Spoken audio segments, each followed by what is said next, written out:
Good morning. അപ്പോൾ നമ്മുടെ ഇന്നത്തെ റെസിപ്പി ഒരു അടിപൊളി മഞ്ചൂരിയൻ ആണ്. എഗ് മഞ്ചൂരിയൻ ആണ് ട്ടോ. അപ്പോൾ മഞ്ചൂരിയൻ എന്ന് കേൾക്കുമ്പോൾ എല്ലാവർക്കും ബുദ്ധിമുട്ട് തോന്നാം. ഇത് ഉണ്ടാക്കാൻ കുറേ ബുദ്ധിമുട്ടല്ലേ? ചിക്കൻ ആണെന്ന് വിചാരിച്ചിട്ടുണ്ടെങ്കിൽ ചിക്കൻ കട്ട് ചെയ്ത് ഫ്രൈ ചെയ്തൊക്കെ എടുക്കണ്ടേ, അങ്ങനെ ഇങ്ങനെയൊക്കെ ബുദ്ധിമുട്ട് തോന്നാം. പക്ഷേ ഇത് അങ്ങനെയൊന്നുമില്ല. വളരെ എളുപ്പത്തിൽ ഉണ്ടാക്കാൻ പറ്റിയൊരു എഗ് മഞ്ചൂരിയൻ ആണ്. വളരെ ടേസ്റ്റാണ്. നമുക്ക് അപ്പത്തിൻ്റെ കൂടെ കഴിക്കാം, ചപ്പാത്തിയുടെ കൂടെ കഴിക്കാം, ഫ്രൈഡ് റൈസിൻ്റെ കൂടെ കഴിക്കാം, എന്തിൻ്റെയും കൂടെ കഴിക്കാൻ പറ്റുന്ന നല്ലൊരു കോമ്പിനേഷനാണിത്. അപ്പോൾ എങ്ങനെയാണ് നമ്മുടെ ഈ ഒരു എഗ് മഞ്ചൂരിയൻ റെഡിയാക്കി എടുക്കുന്നത് നമുക്ക് നോക്കാം. നമുക്ക് നമ്മുടെ ഇൻഗ്രീഡിയൻസ് നോക്കാം. നമ്മളിപ്പോൾ 4 മുട്ട എടുത്തിട്ടുണ്ട്, 2 ക്യാപ്സിക്കം എടുത്തിട്ടുണ്ട്, 2 സവോള എടുത്തിട്ടുണ്ട്, 3 പച്ചമുളക്, 1 പീസ് ഇഞ്ചി. പിന്നെ പൊടികൾ നമുക്ക് ചേർക്കുമ്പോൾ പറയാം കേട്ടോ. ഇതിൽ കോൺഫ്ലവറും മൈദപ്പൊടിയും ഒക്കെ ആവശ്യമുണ്ട്. അപ്പോൾ നമുക്ക് ആദ്യം ഈ മുട്ടയിലേക്ക് കുറച്ച് ഉപ്പും കുരുമുളക് പൊടിയും ചേർത്തൊന്ന് ബീറ്റ് ചെയ്തിട്ട് മുട്ടയൊന്ന് ആവി കയറ്റിയെടുക്കണം. അപ്പോൾ ഒരു ബൗളിലോ അല്ലെങ്കിൽ ഒരു സ്റ്റീൽ പാത്രത്തിലോ നിങ്ങളുടെ കയ്യിൽ ഏതാണുള്ളത് അതിൽ മുട്ട പൊട്ടിച്ചൊഴിക്കുക. 4 മുട്ടയും പൊട്ടിച്ചൊഴിച്ചിട്ട് ഉപ്പും കുരുമുളക് പൊടിയും ചേർത്തൊന്ന് ബീറ്റ് ചെയ്ത് നമുക്കൊന്ന് ആവി കയറ്റിയെടുക്കാം. ഞാനിപ്പോൾ ഈ ഒരു പാത്രത്തിലാണ് മുട്ട സ്റ്റീം ചെയ്യാൻ വയ്ക്കുന്നത്. ആ പാത്രത്തിലേക്ക് നമുക്ക് മുട്ട പൊട്ടിച്ചൊഴിക്കാം. ചെറിയൊരു പാത്രത്തിൽ വെച്ചാൽ മതി കേട്ടോ. അതുപോലെ തന്നെ നമ്മുടെ ഇഡ്ഡലി തട്ടിൽ വെച്ചിട്ട് ആവി കയറ്റിയെടുക്കാം, ഇല്ലെങ്കിൽ സ്റ്റീമറിൽ വെച്ചിട്ട് ആവി കയറ്റിയെടുക്കാം. എങ്ങനെയായാലും കുഴപ്പമില്ല, നമുക്ക് മുട്ടയൊന്ന് കുക്കായി കിട്ടണം എന്ന് മാത്രമേ ഉള്ളൂ. ഇനി ഇതിലേക്ക് മുട്ടയ്ക്ക് ആവശ്യമായിട്ടുള്ള ഉപ്പ് ചേർക്കുക. കുറച്ച് ഉപ്പ് മതി. അതുപോലെ തന്നെ കുറച്ച് കുരുമുളക് പൊടി, ഒരു 1/4 ടീസ്പൂൺ കുരുമുളക് പൊടി. എന്താണെന്ന് വെച്ചാൽ ഇതിൽ സോസുകളൊക്കെ വരുമ്പോൾ എരിവുണ്ടാവും. അപ്പോൾ ഇനി നന്നായിട്ടൊന്ന് ബീറ്റ് ചെയ്യുക. ഒരു ഫോർക്ക് ഉപയോഗിച്ച് നന്നായിട്ടൊന്ന് ബീറ്റ് ചെയ്തതിന് ശേഷം ആവി വരുന്ന ഇഡ്ഡലി തട്ടിൽ വെച്ചിട്ട് ഒരു 10 മിനിറ്റ് ഒന്ന് കുക്ക് ചെയ്തെടുക്കുക. അപ്പോൾ നമ്മുടെ മുട്ട കുക്കായി വരും. അപ്പോൾ ഞാൻ കുക്ക് ചെയ്യുന്ന ഡീറ്റെയിൽസ് ഒന്നും കാണിക്കുന്നില്ല, എല്ലാവർക്കും അറിയാവുന്നതാണ്. ഇഡ്ഡലി തട്ടിൽ വയ്ക്കുക, ആവി കയറ്റിയെടുക്കുക, ഇതൊന്ന് അടച്ചു വയ്ക്കണം, അത്രയേ ഉള്ളൂ. അപ്പോൾ നമുക്ക് ഇനി മുട്ട കുക്കായി കഴിഞ്ഞിട്ട് ബാക്കിയുള്ള കാര്യങ്ങൾ ചെയ്യാം. അപ്പോൾ സവോളയൊക്കെ കട്ട് ചെയ്ത് വയ്ക്കണം, ക്യാപ്സിക്കം കട്ട് ചെയ്ത് വയ്ക്കണം. അതൊക്കെ ചെയ്ത് കഴിഞ്ഞിട്ട് നമുക്ക് ബാക്കിയുള്ള ഗ്രേവി റെഡിയാക്കൽ പരിപാടിയൊക്കെ തുടങ്ങാം.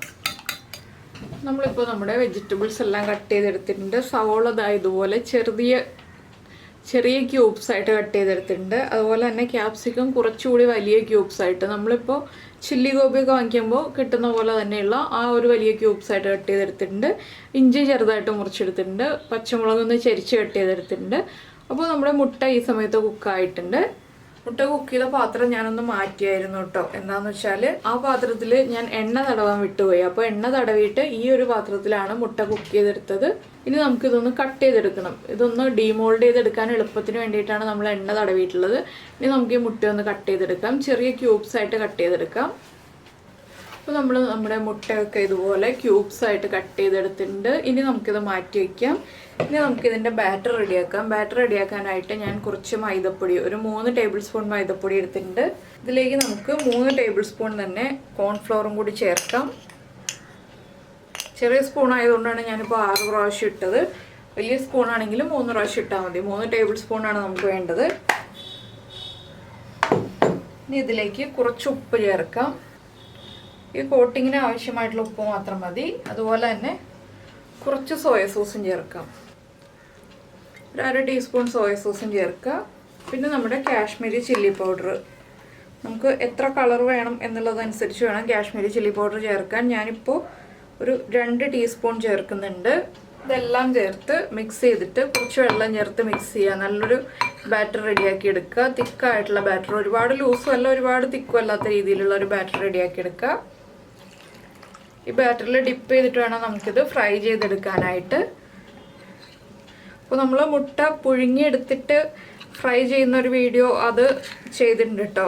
അത് ഒരു 2 വർഷം മുന്നേ നമ്മൾ ചെയ്തിട്ടുണ്ട്. അപ്പോൾ ആ രീതിയിൽ നിങ്ങൾക്ക് റെഡിയാക്കണം എന്നുണ്ടെങ്കിൽ ആ രീതിയിൽ റെഡിയാക്കാം. ഈ രീതിയിൽ മതിയെന്നുണ്ടെങ്കിൽ ഈ രീതിയിൽ റെഡിയാക്കാം. ഇപ്പോൾ കുറച്ച് തിക്കായിട്ടുള്ള ബാറ്ററാണ്. ഞാൻ കുറച്ചുകൂടി ഒന്ന് ലൂസാക്കി എടുക്കട്ടെ.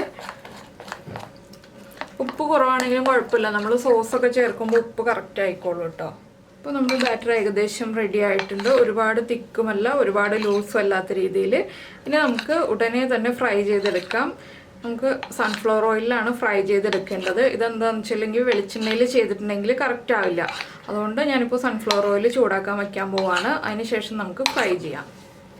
അപ്പോൾ നമുക്ക് ഫ്രൈ ചെയ്യാനുള്ള പാൻ ചൂടായിട്ടുണ്ട്. നമുക്കിതിലേക്ക് സൺഫ്ലവർ ഓയിൽ ഒഴിച്ചു കൊടുക്കാം. കുറച്ചധികം ഓയിൽ ഒഴിക്കണം. എന്താണെന്ന് വെച്ചിട്ടുണ്ടെങ്കിൽ നമുക്ക് സവോളയൊക്കെ വഴറ്റാനുള്ളതാണ് ഇതിൽ. അപ്പോൾ ആദ്യം മുട്ട ഫ്രൈ ചെയ്യാനുള്ള ഓയിൽ ഒഴിച്ചതിന് ശേഷം നമുക്ക് സവോള വഴറ്റാനായിട്ട് ആ ഓയിൽ തന്നെ എടുക്കാം. ഇനി നമ്മൾ കട്ട് ചെയ്ത് വെച്ചിരിക്കുന്ന മുട്ട നമ്മൾ റെഡിയാക്കിയ ബാറ്ററിലേക്ക് ഇട്ട് കൊടുക്കാം. ഓരോ പീസായിട്ട് നമ്മൾ സാധാരണ ചിക്കനൊക്കെ ഫ്രൈ ചെയ്യുന്ന പോലെ തന്നെ ഫ്രൈ ചെയ്തെടുക്കുക. ഇത് ഒരുപാടങ്ങ് ഡീപ്പ് ഫ്രൈ ചെയ്തെടുക്കേണ്ട ആവശ്യമില്ല കേട്ടോ. ഷാലോ ഫ്രൈ മതി. അതുപോലെ തന്നെ കളർ വല്ലാതെ മാറിപ്പോകേണ്ട ആവശ്യമില്ല. ഒന്ന് ജസ്റ്റ് ഒന്ന് മൊരിഞ്ഞ് കിട്ടിയാൽ മതി. ഇതുപോലെ നമുക്കിത് മുഴുവൻ ഇട്ട് കൊടുക്കാം. ഞാനിപ്പോൾ 2 ബാച്ചായിട്ടാണ് ഫ്രൈ ചെയ്യാൻ പോകുന്നത്. അപ്പോൾ നമ്മൾ മുട്ടയെല്ലാം നമ്മളിട്ട് കഴിഞ്ഞു. ഒരു ബാച്ച് ഇട്ടാവും, 2 ബാച്ച് ഇട്ടിട്ടില്ല. ഇനി നമുക്കിതൊന്ന് അടുത്ത സൈഡിലേക്ക് തിരിച്ചിട്ട് കൊടുക്കാം. ഇതുപോലെ ഒന്ന് ഫ്രൈ ആയി വന്നാൽ മതി. ഒരുപാടങ്ങ് ഫ്രൈ ആയി പോകണ്ട. അതുകൊണ്ടാണ് ഞാൻ പറഞ്ഞത് ജസ്റ്റ് ഷാലോ ഫ്രൈ മതി, ഡീപ്പ് ഫ്രൈ വേണ്ട എന്നുള്ളത്. ഇനിയിപ്പോൾ ഈ സൈഡും കൂടെ ഒന്ന് ഫ്രൈ ആയി വരട്ടെ. എല്ലാം തിരിച്ചിട്ട് കൊടുക്കുക.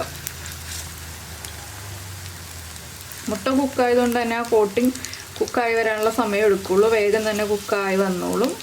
അപ്പോൾ നമുക്കിതെല്ലാം ഒരുപോലെ ഫ്രൈ ചെയ്ത് മാറ്റാം. അപ്പോൾ ഇനി ഫ്രൈ ആയി കഴിയുമ്പോൾ കാണിച്ചു തരാം കേട്ടോ എങ്ങനെയുണ്ടെന്നുള്ളത്. അപ്പോൾ തന്നെ എണ്ണ കുറഞ്ഞു വരും. നമ്മളിപ്പോൾ ഇത് ഫ്രൈ ചെയ്ത് വരുമ്പോൾ തന്നെ എണ്ണ കുറഞ്ഞു വരും.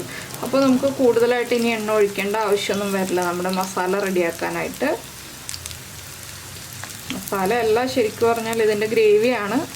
അപ്പോൾ ഗ്രേവി റെഡിയാക്കാൻ വേറെ എണ്ണ ഒഴിച്ചു കൊടുക്കേണ്ട ആവശ്യമില്ല. മുട്ടയുടെ എല്ലാ ഭാഗവും ഒന്ന് കോട്ടാവാൻ ശ്രദ്ധിക്കണം. അപ്പോൾ നമ്മുടെ മുട്ടയുടെ ഫസ്റ്റ് ബാച്ച് ഫ്രൈ ആയി കഴിഞ്ഞിട്ടുണ്ട്. നമുക്കിത് എണ്ണയിൽ നിന്ന് മാറ്റാം. ഇതുപോലെ തന്നെ നമ്മുടെ അടുത്ത ബാച്ചും ഫ്രൈ ചെയ്തെടുക്കാം. അപ്പോൾ വിട്ട് വരാത്തതൊക്കെ നമുക്കൊന്ന് ചൂട് മാറി വരുമ്പോൾ വിടിയിച്ചെടുക്കാം കേട്ടോ. എല്ലാം വിട്ട് വന്നിട്ടില്ല, 2-3 എണ്ണമൊക്കെ തമ്മിൽ ഒട്ടിയിരിക്കുന്നുണ്ട്. അപ്പോൾ ഇനി ഞാൻ ബാക്കിയുള്ളത് ഇതുപോലെ ഫ്രൈ ചെയ്തെടുക്കട്ടെ. അപ്പോൾ നമ്മൾ മുട്ടയെല്ലാം ഫ്രൈ ചെയ്ത് കഴിഞ്ഞു. ഞാൻ ആ ബാക്കി ഓയിൽ തന്നെ ഇതിലേക്ക് ഒഴിക്കുകയാണ്. കുറച്ച് ഓയിലും കൂടി വേണം നമുക്കിതൊന്ന് വഴറ്റിയെടുക്കാനായിട്ട്. ഇനി ഇതൊന്ന് നന്നായിട്ട് ചൂടായി വരട്ടെ. അപ്പോൾ നമ്മുടെ ഓയിൽ ചൂടായി വന്നിട്ടുണ്ട്. നമുക്കിതിലേക്ക് നമ്മൾ കട്ട് ചെയ്ത് വെച്ചിരിക്കുന്ന ഇഞ്ചി ചേർക്കാം. ഇഞ്ചി ഒന്ന് ചൂടായി വരുമ്പോൾ നമുക്കിതിലേക്ക് ബാക്കിയുള്ള ഇൻഗ്രീഡിയൻസ് ചേർക്കാം.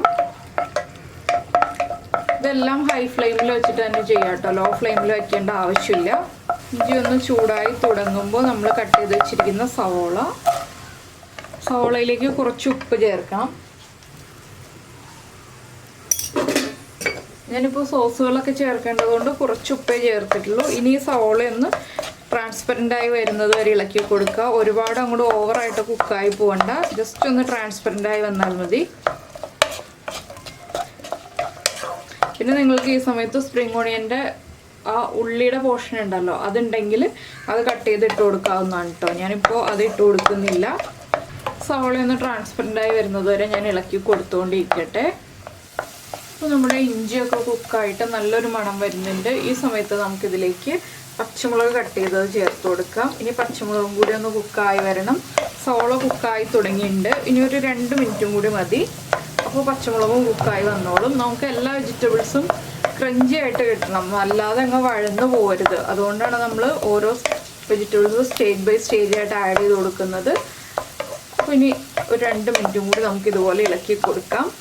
ഈ സമയത്ത് നിങ്ങൾ കുറച്ച് കോൺഫ്ലവറൊക്കെ വെള്ളത്തിൽ മിക്സ് ചെയ്ത് വയ്ക്കുക. അതുപോലെ തന്നെ ചില്ലി സോസാണ് ചേർക്കുന്നതെങ്കിൽ ചില്ലി സോസ് എടുത്ത് വയ്ക്കുക. പിന്നെ കാശ്മീരി ചില്ലി പൗഡർ ചേർക്കുന്നുണ്ടെങ്കിൽ അതും കൂടി എടുത്ത് വയ്ക്കുക. ഞാനിപ്പോൾ കുറച്ച് കാശ്മീരി ചില്ലി പൗഡർ ചേർക്കുന്നുണ്ട്. എന്താണെന്ന് വെച്ചിട്ടുണ്ടെങ്കിൽ നമ്മുടെ ഗ്രേവിക്ക് ഒരു കളർ ഉണ്ടാവണമെന്നുണ്ടെങ്കിൽ കാശ്മീരി ചില്ലി പൗഡർ അല്ലെങ്കിൽ ഫുഡ് കളർ ചേർക്കണം. അപ്പോൾ ഫുഡ് കളർ ചേർക്കാതെ നമ്മൾ കാശ്മീരി ചില്ലി പൗഡർ ചേർക്കുകയാണെങ്കിൽ നല്ലൊരു ഭംഗിയുള്ള കളർ കിട്ടിക്കോളും. ഫുഡ് കളർ താല്പര്യമുണ്ടെങ്കിൽ ചേർക്കാം കേട്ടോ, അതിന് കുഴപ്പമൊന്നുമില്ല. പിന്നെ നമ്മൾ വീട്ടിൽ റെഡിയാക്കുമ്പോൾ ഫുഡ് കളർ ചേർക്കാതിരിക്കുകയാണ് നല്ലത്. ഇനി നമുക്കിതിലേക്ക് നമ്മുടെ പൊടികൾ ചേർക്കാം. ആദ്യം ഞാൻ ചേർക്കുന്നത് കാശ്മീരി ചില്ലി പൗഡറാണ്. ഒരു 1.5 ടീസ്പൂൺ ചേർക്കുന്നുണ്ട്. അതുപോലെ തന്നെ സോയ സോസ് ചേർക്കുക. സോയ സോസ് 2 ടീസ്പൂൺ ചേർത്തിട്ടുണ്ട്. പിന്നെ നമുക്ക് വേണ്ടത് ചില്ലി സോസാണ്. ഞാൻ എപ്പോഴും റെഡ് ചില്ലി സോസാണ് ചേർക്കുന്നത്. അപ്പോൾ അധികം വേണ്ട ചില്ലി സോസ്, കുറച്ച് മതി. നമ്മൾ മുളക് പൊടിയൊക്കെ ചേർത്തിട്ടുണ്ടല്ലോ, 1 ടീസ്പൂൺ മതി. പിന്നെ നമ്മൾ ചേർക്കാൻ പോകുന്നത് നമ്മുടെ ടൊമാറ്റോ സോസാണ്. ടൊമാറ്റോ സോസ് 2.5 ടേബിൾ സ്പൂൺ വരെ ചേർക്കാം. പിന്നെ ഒരു 1/2 ടീസ്പൂൺ വിനീഗറും ചേർക്കാം.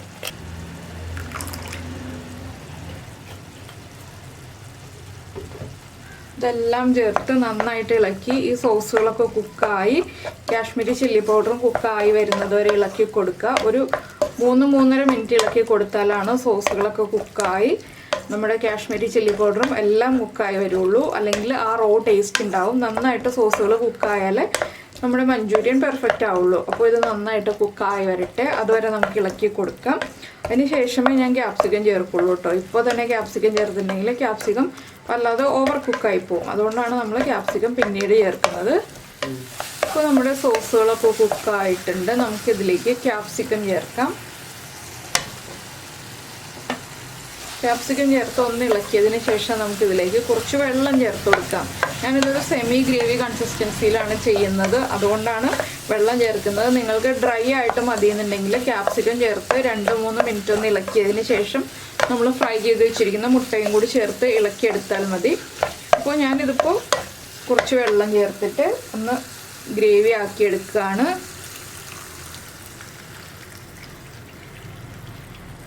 ഒന്ന് നന്നായിട്ട് തിളച്ച് വരട്ടെ. അതിന് ശേഷം വേണം നമുക്കിനി കോൺഫ്ലവറൊക്കെ മിക്സ് ചെയ്തത് ചേർക്കാനായിട്ട്.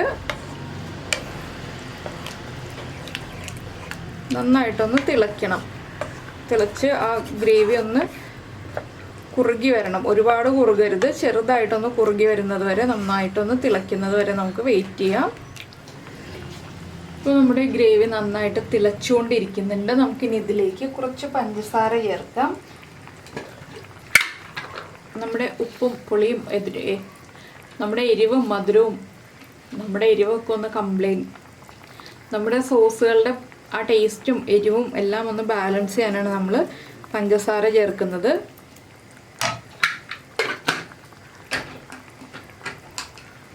പഞ്ചസാര ചേർത്തതിന് ശേഷം ഫ്ലെയിം കുറച്ച് വെച്ചിട്ട് നമുക്ക് കോൺഫ്ലവർ വെള്ളത്തിൽ മിക്സ് ചെയ്ത് വെച്ചിരിക്കുന്നത് ചേർക്കാം. ഞാനിപ്പോൾ ഒരു 1/4 കപ്പ് വെള്ളത്തിലാണ് കോൺഫ്ലവർ ചേർത്തിട്ടുള്ളത്.